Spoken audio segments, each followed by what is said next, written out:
Zoe, I'm going to make you a roti bread that you're going to love. Most of the time when you buy roti bread, they're in a packet in the supermarket, but they are quite easy to make. They do take a little bit of time, and that's the resting time for the dough, because you really need to relax it. But we'll get stuck into it. So if you can grab one egg out of that carton there. I can do that. I've got a little bowl here. If you can crack it into the bowl and give it a real whisk up with a fork. Okay. And then I'll get 500 grams of this lovely flour, and I'll just sift it into the bowl here. Want it to be light and fluffy, so nice and easy. Here we go. Give it a bit of a tap like that. Now I'll just also grab a pinch of salt, because every time I cook with flour or cook something savoury, I like to have some salt in it. All right. I'll just make a well in the centre, pour the one egg straight into the middle, and I'll of course get 1 cup of water at room temperature. Normally I do it in a machine, in a Magimix or a mixer, but I'm just going to do this by hand. I'm just going to mix it around with my fingers here to make the dough together. So your fingers are the Magimix, are they? They are. You know, every now and again it's nice to get your hands into a dough and mix it up. It does get a bit sticky and wet, but if you just sort of gently mix it around like this and pick up all that flour there, you can feel it's nice, soft dough. And that's the idea with this dough, Zoe. I want it to be a really, really soft dough. Right. So when I roll it out on the board here to make the roti, and we're going to stuff it with a few lovely things in it, but when you get it onto the board, you want it to be really sort of soft, so that you can stretch it out. And I guess you can really feel it if you're working with your hands. Obviously, when you're using a blender, you can't always, even though they're great most of the time, you can't always tell exactly what the moisture level is. Exactly, and they say in the good old days, they used to use everything by hand. So what you do is just mix this around like this. It's a little bit sticky at the start. There we go. Just give it a bit of a knead like this all the way around. And it takes a couple of minutes, and it is a bit sticky like this, but I'll pick it up off the board here like that, come together. I should knead it for a little bit longer than this, but what I'm going to do is pop it into the bowl here, and we'll get it resting. So what I'll do, Zoe, is just cut it in half like this. I need 8 pieces all together, so I'll cut it in half again, and hopefully I'll be able to get my maths right. That'll be another half there, and then another one in the middle like that. I'd be worried if you couldn't. There we go. Now what I'm going to do, Zoe, is get your hands together like that and roll a ball. I'll get some of this oil here and just pop it into the bowl there. This is just vegetable oil. You want something that doesn't have a lot of flavour to it, so that's why this sort of oil is perfect. So it's just literally for the non-stick purpose, is it? Exactly. So just stick that around there like that, roll it around nice and tight.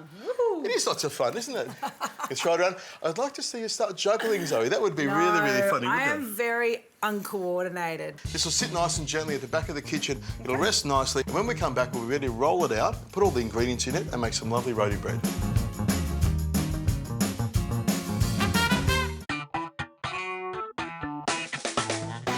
Now, Zoe, the dough's been resting for about 4 hours now, and you can see it's really nice and soft. And what I do is I'm going to pour some oil straight onto the board here like this, which seems a bit crazy, but you'll see why in a second. I've got to say, I've never seen it done this way. I've never seen it stretched out this way before. Well, roti bread's something you find if you go to Malaysia, you'll find, you know, a little old man in a stall doing it on a grill plate, and you go have some rendang curry with it, which is what I'm going to make for you. You'll love it. Now, over there I've got some coriander, some chives and some beef jerky. If you can chop them up really fine, pop them in these little containers here. And while you're doing that, I want you to watch what I do here. I just gently squeeze out the dough. See how it becomes nice and thin? Yeah, lovely. It's and the reason you put it on the oil is because you want it to slide out nice and gently without sticking.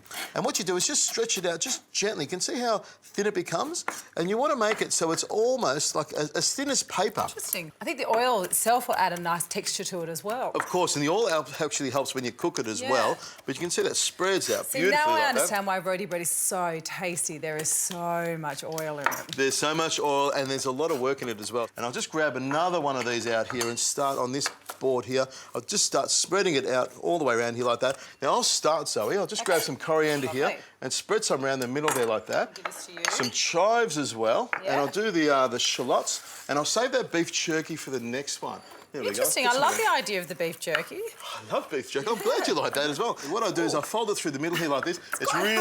It is really tough, that one. And I fold that over the middle there like that, and then fold it into a nice, like a long sausage kind of thing, and then just roll it round into a circle all the way around, and the last little bit I tuck underneath like that. And then what I do, Zoe, is push it down with my hand and flatten it out a little bit. Look at that. I'm having a bit of trouble with this beef jerky. But tip would be maybe just do a couple at a time.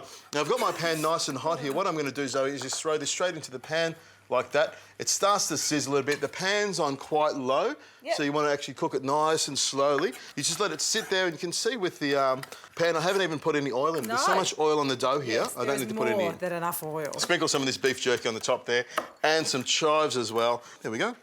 Flop that over there like that. Flop this over there in the middle there, and just fold it in the middle. And then all I do is roll it around into a nice little, like a snail almost, and just pop it down like that. Pick it up like that, and then pop it straight into the pan.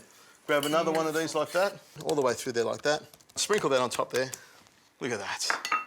Flow that in the middle like that. Fold it over, and then I'll stretch that out. Do you want to roll that up for me? Have a go with that. I'm going to grab one of these. That's it. Beautiful. Roll it up, and then just push it down with the hand, with your palm of your hand. I like that. Nice and flat. That's it. Keep going. Just push it down even harder. That's it. Oh, it really doesn't break apart. I'm a bit nervous I was going to break it apart. There we go. Straight into the pan. I'll do this the last one. The little petite one is mine. Well, it's not really little and petite, but it's a lot smaller than your one. They're all the same size, Zoe. It's equal. I'll tell you what, you can have the one without the beef jerky if you want. There we go. Squash it down like that, and then what you do is pop it in, and you see I've got a perfect pan here.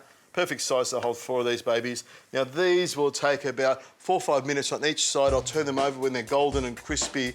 I'll have them ready to serve up with rendang that you're going to love. This will be beautiful.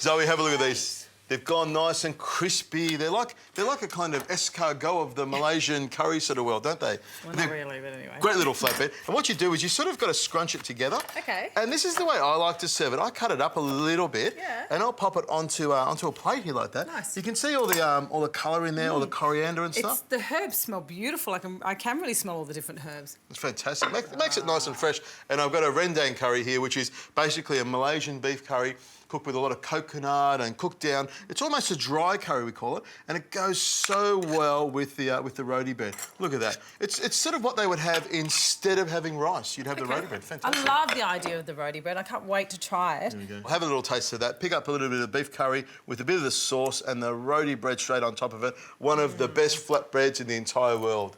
It's beautiful. I love the herbs in it. I think the herbs taste great. Funny enough, I can't really taste the jerky, just a little bit of the saltiness in it. But this is great. That's fantastic. Nice and crisp and flaky. It's come together beautifully. All those things inside it. It may not be what everyone does, but for me, I think it's really nice like that. And with a curry like a rendang, it holds up really well. I think we've done some great flatbread recipes. Your little sweet little desserty thing and my burrito, but I think this would be the best. What do you think? You know what? I think you might be right.